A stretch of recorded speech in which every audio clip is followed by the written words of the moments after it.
people are talking about also that, like, in your past, there was some allegation of, like, misconduct or something, and there's no truth to that either. Right. Any kind of improprieties. So, otherwise, yeah, they would remove me. Yourself with Bible-believing Christians that will pour into you. Get to know the pastor. Get to know the men's group. Know that after that, he's going to have dinner with Erika and the kids and a priest to pray over him, according to Erika. So let's slow this down, because this didn't come out of nowhere. This is a pattern that keeps repeating. After Erika Kirk already gave a platform to Pastor Greg Laurie, a man who has long been surrounded by serious and disturbing allegations tied to Romania, people thought that would be the end of it.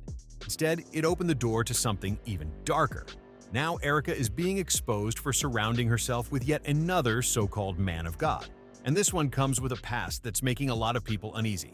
According to multiple reports being discussed online, Father Don Klein has been acting as Erika's spiritual advisor ever since Charlie was assassinated, presenting himself as a guiding figure during a time of grief.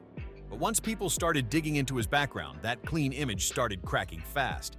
I know a lot of people that are in, like, the organization TPUSA, and it seems like they went, like, a different way after Charlie's death. Also, I don't know. There's a lot of talk about that, but I don't know anything about the organization.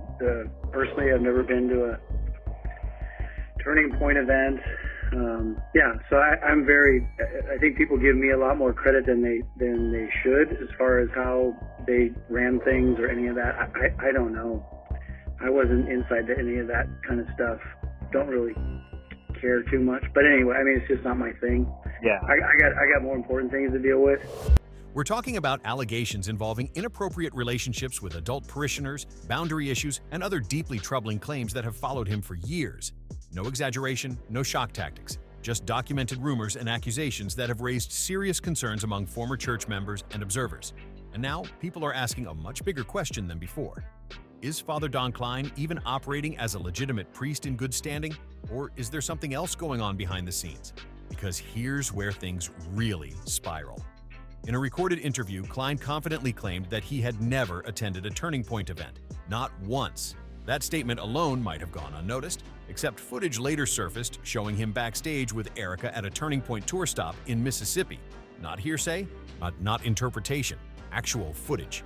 Once that clip started circulating, everything shifted. If he lied about something that easy to verify, what else isn't adding up? You weren't, like, Erika's, like, Catholic advisor priest? I mean, the people are saying that as well. Yeah, I have thousands of people that I advise. Right. I'm advising you. I mean, I advise a lot of people. I'm not quite sure what this has to do with Charlie's death. And that's when people began questioning his true role. Is he just a private spiritual advisor? Or is he more involved in Turning Point operations than he's letting on? And once again, the spotlight swings back to Erika. Why does she keep surrounding herself with men who carry heavy allegations, questionable histories, and conflicting stories? At what point does coincidence turn into a pattern? For context, Father Don Klein has officially served as the pastor of St. Bernadette Catholic Church in Scottsdale, Arizona since 2007. That's the public record. That's the title attached to his name. But with new recordings circulating, where he's pressed about fundraising during periods of grief and rumors of past conduct, people are starting to wonder if that title tells the full truth, or just the version meant for public consumption. And now that these recordings are out, the questions aren't slowing down. They're multiplying. Because when faith, money, grief, and influence start mixing like this, people don't just want answers, they demand them. There's people that are saying that, I guess during Erika's grieving process, that you were potentially connecting her with, like, wealthy donors during that process, is what people are saying now. Yeah, I'm always the last to know, isn't that something? Yeah. So I see there's no truth to that at all? No, there's no truth to that. Okay, that's good. That's good to hear. And then, I mean, people are talking about also that, like, in your past, there was some allegation of, like, some misconduct or something, and there's no truth to that either. I wouldn't be sitting here if there was. Yeah. Yeah, I would be removed. So if there is any truth to any of that, I would be removed. Otherwise, you're accusing the entire church of hiding something. Right. Obviously, there was scandals in the past about that, so they're not They're very Right. sensitive to that. So They are. So they would remove me if there was any improprieties. And here's where Father Klein's story starts slipping all over the place. Even though he's previously claimed that he's known both Erika and Charlie for years, things got awkward fast when he was asked a very simple question: whether he's been advising Erika since Charlie's death. Instead of answering cleanly, Klein suddenly got defensive, dodging the question like it hit a nerve. Then came another moment that raised serious eyebrows. Father Klein flat out claimed that he knows nothing about Turning Point USA and insisted he has never attended any of their events. That might have sounded believable if this interview hadn't taken place in January 2026. Because here's the problem. Just a few months earlier, in October 2025, Klein was literally photographed standing backstage with Erika at a Turning Point event at the University of Mississippi. Not rumors, not blurry screenshots, clear photos with timestamps. So why would he insist he'd never been to a Turning Point event when there's proof saying otherwise? And honestly, that's what makes this whole thing feel off. Why go out of your way to distance yourself from Turning Point at all? Attending an event isn't a crime. So why hide it? Why deny it? But unless the connection runs deeper than he wants people to know. And that's when the situation gets even heavier. He's going to have dinner with Erika and the kids and a priest to pray over him, according to Erika. There have been allegations circulating that Father Klein may have acted as a middleman between Erika and wealthy Turning Point donors, including Stacey Sheridan. When Klein was asked directly about this, his reaction was immediate: defensive, agitated, and dismissive. He claimed he had no idea what anyone was talking about and shut the conversation down fast. But it didn't stop there. Once the discussion shifted toward allegations involving his own past conduct, Klein's tone changed again. The calm priest image cracked, replaced by tension and avoidance. No clear answers, no transparency, just more deflection. And at this point, people aren't just questioning the details, they're questioning the entire role Father Klein plays in this inner circle. Because when someone keeps denying verifiable facts, dodging direct questions, and distancing themselves from documented connections, it stops looking like confusion and starts looking like concealment. Father Klein's response to all of this was simple on the surface. He claimed that if any of these allegations were true, he wouldn't still be a priest. If a 94 TikTokers were out there making videos about me, accusing me of taking children from Romania, I would probably do my very best to stay away from the theme of and to stay away altogether from the theme of Romania. I just wouldn't even fly over the country for a little bit. But not Erika Kirk, which is why she's soon going to be speaking with Greg Laurie's Harvest Church for Turning Point USA's Faith Make Heaven Crowded tour, okay? The court documents claim that Greg Laurie and the Harvest Christian Fellowship sent funding to Hav's Card, which they obviously did send funding to him while he was there, and they were negligent in supervising him while he was there, despite reports of abuse. Case closed, right? Not exactly. Because that statement sounds strong, but when you really think about it, it doesn't actually prove anything. Let's be real for a moment. Father Klein wouldn't be the first or the last Catholic priest to remain in clerical roles while allegations followed them for years. History has already shown that institutional protection doesn't always equal innocence. And that's where people started listening more closely to how he answered, not just what he said. Because if you replay his responses carefully, something stands out. He never gives a clean, direct denial. He never clearly says, "No, I've never done anything like that." Instead, he keeps deflecting. He talks about the church as an institution. He talks about how sensitive these matters are. He talks about procedures and oversight, but none of that is the same as denying the accusations outright. Now, to be clear, there is no confirmed proof establishing these allegations as fact. That matters, and it needs to be said. But what people find strange is that when given the opportunity to shut the rumors down completely, Klein chose not to do it directly. And that hesitation is what keeps the questions alive. What's also raising eyebrows is how quietly most media coverage around these allegations has faded away. The stories didn't get resolved, they just stopped being talked about.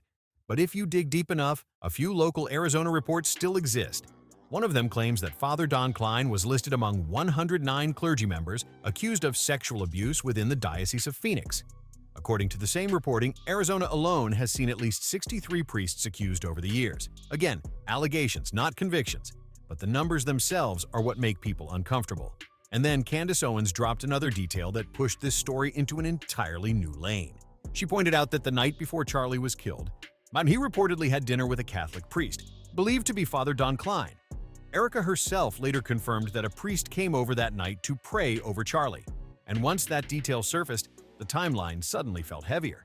Because now Father Klein isn't just a background figure. He's present at a critical moment, right before everything changed. At this point, people aren't jumping to conclusions, they're connecting dots. And when the answers stay vague, the questions only get louder. So according to Erika, the night before everything happened, Charlie sat down for dinner with her, the kids, and a priest, and they prayed over him together. On its own, that might sound harmless. But when you step back and look at the full picture, people can't shake the feeling that something about this setup feels off. And more viewers are saying the same thing. It honestly looks like a lot of the people surrounding Charlie in his final days, including these so-called men of God, may not have been acting in his best interest. That doesn't mean proof, but it does mean patterns. And once Father Klein was caught lying in that interview about never attending a Turning Point event, everything else he said instantly became questionable. If he lied about something verifiable, then how much weight do his other statements really carry? And that's not where it ends. Because this isn't the first time Erika has put pastors with disturbing allegations front and center. Recently, she launched the Make Heaven Crowded tour under TPUSA Faith, with Pastor Greg Laurie positioned as the main speaker. And yes, this is the same Greg Laurie who has been named in a lawsuit connected to deeply troubling allegations involving Romania. According to court filings brought by two Romanian men, a former pastor named Paul Hobbs-Gard, who was affiliated with a California megachurch, is accused of committing serious crimes at a shelter he operated in Bucharest. These filings allege exploitation and abuse, and while the accusations are aimed at Hobbs-Gard, the lawsuit doesn't stop there. The suit specifically names Greg Laurie for negligence, alleging that he failed to intervene or stop the alleged conduct despite repeated warnings.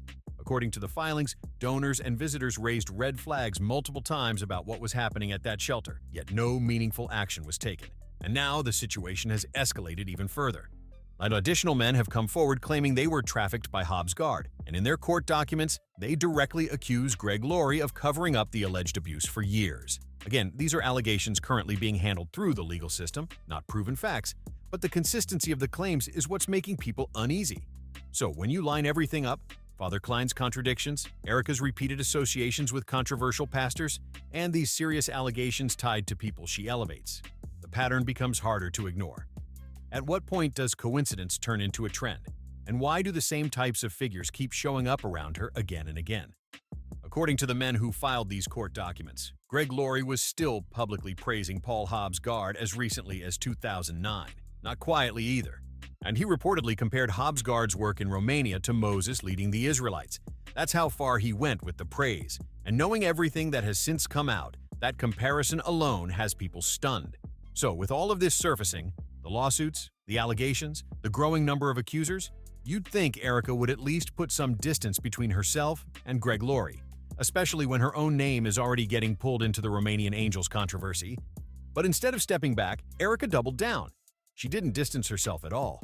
She went forward with the tour anyway, and even before it officially launched, Candace Owens called Erika out directly, saying she must have the worst PR team imaginable.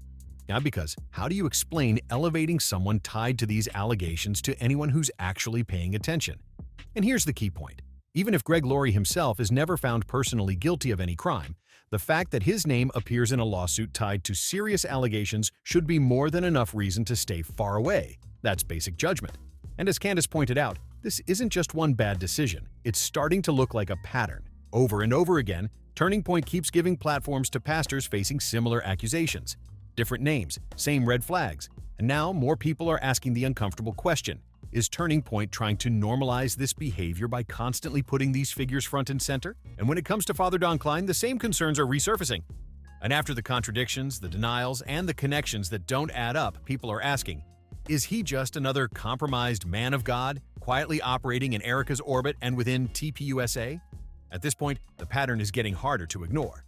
And when patterns keep repeating, people stop calling them coincidences. Now, I want to hear from you. What do you think is really going on here? Drop your thoughts in the comments. If this breakdown helped connect the dots, hit like, subscribe, and share this video so more people can see it. And as always, I'll see you in the next one.